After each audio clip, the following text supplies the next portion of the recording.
పిల్ల నీ చెయ్యి పట్టాలని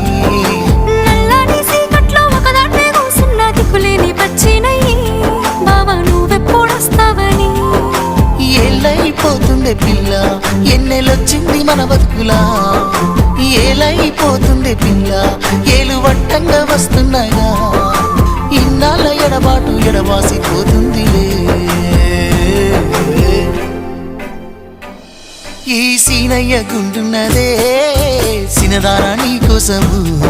ఈ దూరాన్ని చెరుపుతూ తీరాల కగిలింది అందాల ఈ మానము